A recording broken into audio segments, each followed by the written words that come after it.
Hello dear students and parents. मैंने NV sir का एक वीडियो देखा जिसमें वो बोल रहे हैं कि कोटा में सुसाइड नहीं हो रहे, कहीं कोटा में सुसाइड नहीं हो रहे। तो जब हम एनवी सर जैसे रिस्पेक्टेड टीचर के मुंह से ऐसी बातें सुनते हैं तो बड़ा दुख होता है कि हम कोटा की पावन धरती पे शिक्षा की काशी कोटा में पढ़ा रहे हैं और वहां पे जिसकी बच्चे रिस्पेक्ट करते हैं, पेरेंट्स भी रिस्पेक्ट करते हैं, ऐसे टीचर्स ऐसी इरिस्पॉन्सिबल स्टेटमेंट दे रहे हैं। एनवी सर, आप कहते हैं बच्चे आपसे निश्चल प्रेम करते हैं। मैं कहता हूं अगर आप भी बच्चों से निश्चल प्रेम करते हैं, आप पेरेंट्स की पसीने की कमाई की इज्जत करते हैं, तो प्लीज इस बात का जवाब जरूर देना कि लास्ट ईयर कोटा में सुसाइड कितने हुए हैं। आपको मैं बता दूं, लास्ट वीक में भी ऑलरेडी 5 सुसाइड हो चुके हैं। और अगर बात करें हम 2023 सेशन की, एक दिन में 3 सुसाइड हुए हैं। पिछले 10 सालों में ऐसा कभी नहीं हुआ कि कोटा में एक दिन में 3 सुसाइड हो रहे हो। एक दो फ्रेंड एक साथ सुसाइड किए सर, ये छोटी बात नहीं है। हो सकता है आपको सुसाइड ना दिख रहे हो, या ये भी हो सकता है कि आप सुसाइड नहीं देख रहे हैं। आपको दिखेंगे ये सुसाइड, आपको उस दिन दिखेंगे जिस दिन कोटा की पहचान जाएगी, और आपको पेरेंट्स का दर्द भी उस दिन समझ में आएगा जिस दिन आपके बच्चे की जान जाएगी। और आप बात करते हैं सुसाइड की, माना कि आपकी कोचिंग में नहीं हो रहे होंगे, लेकिन एक कोचिंग तो कोटा का ऐसा है जिसको पेरेंट्स ने सुसाइड कोचिंग का नाम दे दिया है, और सिर्फ उस कोचिंग की वजह से पूरे कोटा को देश भर में सुसाइड सिटी के नाम से जाना जा रहा है। अब ये दिन आ गए हैं उस शिक्षा नगरी के, उसको शिक्षा की काशी के, जहां से टॉप 10 में टॉप 9 टॉप 8 रैंक आती थी। टॉप 100 में 70 बच्चे आईआईटी नीट और एम्स में सिलेक्ट होते थे। वहां पे 70 सुसाइड हो रहे हैं कोटा में। पेरेंट्स अपने बच्चे को डॉक्टर इंजीनियर बनाने भेजता है, ना कि कोटा से डेड बॉडी लेने। तो इस बात का ध्यान अगर हम नहीं रखेंगे तो कैसे सुधार होगा। एनवी सर, आपकी स्टेटमेंट ने बहुत ज्यादा हर्ट किया है, बिकॉज ये स्टेटमेंट ठीक वैसा ही है जैसे मान लीजिए हमारे घर पे किसी को कैंसर हो जाए और हम बोले कुछ भी नहीं हुआ है, बिल्कुल सब कुछ ठीक है, डॉक्टर को बताने की कोई जरूरत नहीं है। तो क्या ऐसे में पेशेंट बच पाएगा? क्या हम अपने घर के सदस्य की जान बचा पाएंगे? बिल्कुल नहीं। तो ठीक वैसे ही सुसाइड भी कोटा कोचिंग का कैंसर है। अगर इसको नहीं रोका गया तो डेफिनेटली एक दिन कोटा भी खत्म हो जाएगा। तो अब टाइम आ गया है हम कोटा के लोकल लोगों और प्रशासन के सहयोग से सुसाइड को रोकने पे काम करें, बच्चे को मोटिवेट करें, एनसीईआरटी पढ़ाएं, ताकि हम इस कोटा को वही बंसल सर का कोटा बना सके जो कि ओनली सिलेक्शन देता था, ना कि डेड बॉडी। जबकि अब उल्टा हो चुका है कि कोटा में सिलेक्शन रेशियो घट रहा है और सुसाइड रेट बढ़ रहा है। जैसे अगर हम लास्ट 3 ईयर के रिजल्ट का एनालिसिस करें तो लास्ट 3 ईयर में जेईई मेंस में कोटा क्लासरूम से टॉप 10 में एक भी रैंक नहीं आया है। तो अब पेरेंट्स और बच्चे ये कहेंगे तो सर कोचिंग वाले हमें रिजल्ट कैसे दिखा रहे हैं? देखो, जो ये रिजल्ट आपको दिखा रहे हैं या तो किसी अदर कोचिंग का खरीदा हुआ रिजल्ट है या इनके किसी अदर सेंटर का रिजल्ट है, लेकिन लास्ट 3 ईयर में जेईई मेंस में कोटा में टॉप 10 में एक भी रैंक नहीं है। और दूसरा, अगर एडवांस की बातें की जाए तो अब कोचिंग्स को अपने पोस्टर पे लिखना पड़ रहा है, नॉर्थ जोन में आईआईटी एडवांस में पहली रैंक हमारी है, पीडब्ल्यूडी कैटेगरी में पहली रैंक है, गर्ल्स कैटेगरी में पहली रैंक है।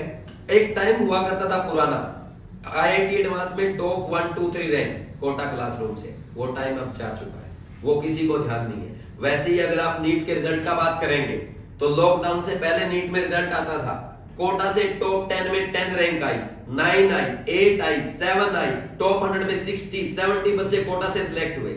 लेकिन लास्ट ईयर का एनालिसिस करो आप, कोटा क्लासरूम से लास्ट ईयर नीट में टॉप 100 में सिर्फ 2 रैंक आई। तो ये हालत हो चुकी है।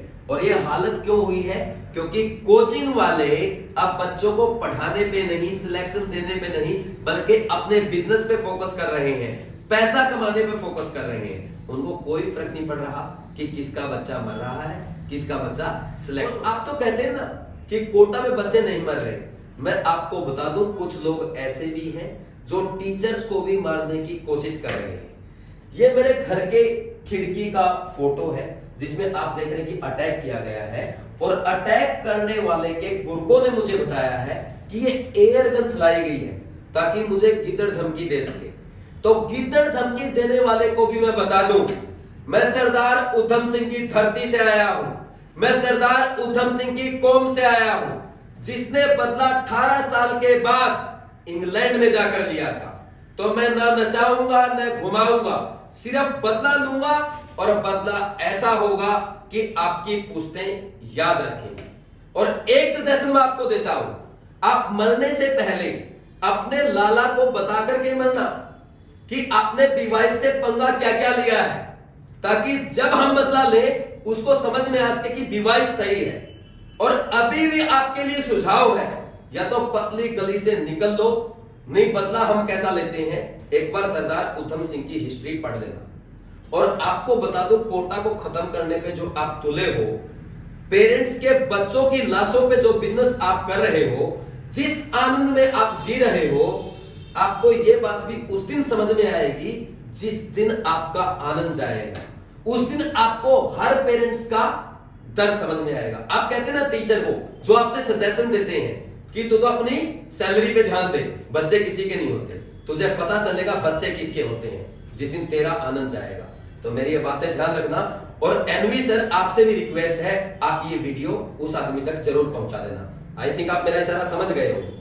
और एक क्वेश्चन और आपसे मैं करूंगा एनवी सर, आप अगर बच्चों से निश्चल प्रेम करते हैं, उनके पेरेंट्स की इज्जत करते हैं, इतना भी जरूर बताएं कि 2014 से 2023 तक किस कोचिंग में कितने सुसाइड हुए हैं।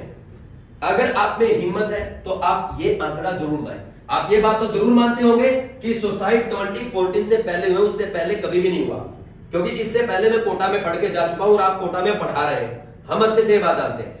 अभी हुए हैं क्योंकि कुछ लोगों को पैसे की हवस है, वो पैसे की हवस में भूल गए हैं कि कोटा किससे बना है। कोटा बना है टीचर से, कोटा बना है बच्चों से। अगर इनकी सेफ्टी नहीं होगी, इनकी इज्जत नहीं होगी, तो कोटा मिट्टी में मिल जाएगा। कोटा को अगर बचाना है, टीचर की सेफ्टी करनी होगी, टीचर की इज्जत करनी होगी, बच्चे का ध्यान रखना होगा, बच्चे को सुरक्षित रखना होगा। और उनको मैं बता देना चाहता हूं जो अपने पैसे की हवस में कोटा को खत्म करना चाहते हैं, मैं कोटा को बचाने में लगा हूं। अभी मैंने पेन उठाया है, तलवार उठाने पे मुझे मजबूर ना करना, नहीं तो कंडीशन बहुत बुरी हो जाएगी और टाइम आने से पहले ही कोटा दुनिया में फेमस हो जाएगा। तो थोड़ा हमारा इतिहास पढ़ो, आपका तो शायद आपने नहीं पढ़ा होगा, हमारा पढ़ लो, आपके काम आएगा, आपकी सुरक्षा में काम आएगा। तो प्लीज जो लोग ये काम कर रहे हैं उनसे मैं रिक्वेस्ट भी करता हूं और उनको मैं सजेस्ट भी करता हूं, सबकी इज्जत करें, बच्चों की सुरक्षा करें, पेरेंट्स की मेहनत की कमाई की इज्जत करें। आपके भी बच्चे कहीं बाहर पढ़ के आए हैं, आपके पोता पोती भी बाहर पढ़ के आएंगे, आपके नाती नातिन भी बाहर पढ़ के आएंगे, थोड़ा समझ के, ताकि आपके साथ बुरा ना हो, भगवान कहीं आपको जवाब दूसरे लैंग्वेज में ना दे दे। तो प्लीज कोटा को बचाने के लिए काम करें, थोड़ी सी पावर कोटा के लोगों को दें, अपने ही हॉस्टल, अपना ही सब कुछ, अपना ही बिजनेस, इस चक्कर में बच्चे मर रहे हैं। जब हम पढ़ते थे, कोटा के लोगों का रोल था, कोटा के लोकल जो है उनके घरों में बच्चे रहते थे, उनकी पीजी में बच्चे रहते थे, वो हमसे पूछते थे बेटा कोई प्रॉब्लम तो नहीं है, कोई परेशानी तो नहीं है, आज उदास हो, आज क्या हो गया, मैस का खाना अच्छा लगा, हम यहाँ खिला देंगे। जब से ये हॉस्टल आपने खड़े किए ना, आपने जो बिजनेस किया है अपने रिश्तेदारों का, तब से सुसाइड बढ़े हैं। थोड़ी सी लूज हैंड आप कोटा के लोगों को दो, कोटा के लोग वैसा ही वापस इसको बना देंगे जैसा बंसल सर के टाइम पे था। यहां से सिर्फ और सिर्फ सिलेक्शन निकलेंगे, ना कि डेड बॉडी। थोड़ा सा कोटा के लोगों को आप इनको साथ लें, थोड़ा सा इनको सपोर्ट दें, थोड़ा सा इनको लूज हैंड दें। और मैं भी कोटा के लोगों से रिक्वेस्ट करूंगा, लोकल लोग, आप समझदार हैं, आपने इस सिस्टम को बनते देखा है, आपने इस सिस्टम को आगे बढ़ते देखा है, आप सजेस्ट कर सकते हैं, आप सुसाइड रुकवा सकते हैं, आप अपना सहयोग दे सकते हैं। प्लीज आप भी इस काम में अपना सहयोग जरूर दें। तो अगर आपको ये वीडियो अच्छा लगा तो आप भी दूसरे लोगों के साथ शेयर करें, ताकि सबको समझ में आए कि कोटा में चल क्या रहा है। क्योंकि बीमारी जितनी ज्यादा पता चलेगी उतनी जल्दी ठीक होगी, दबाने से बीमारी ठीक नहीं होती है, कैंसर बताने से ठीक होता है, ना कि छुपाने से। तो कोटा का कैंसर जो सुसाइड है, इसको हमें रोकना है। ये हम तभी रोक सकते हैं जब हम बच्चों को अवेयर करेंगे, दूसरे लोगों को अवेयर करेंगे, शिक्षा से जुड़े हुए लोगों को अवेयर करेंगे। Thanks for watching this video. और अगर मैंने किसी को कुछ गलत बोल दिया, किसको गलत लगा है, उसके लिए मैं सॉरी बोलता हूं, लेकिन जिस भाई को मैंने जो सजेस्ट किया है उस बात का ध्यान जरूर रखें। Thank you.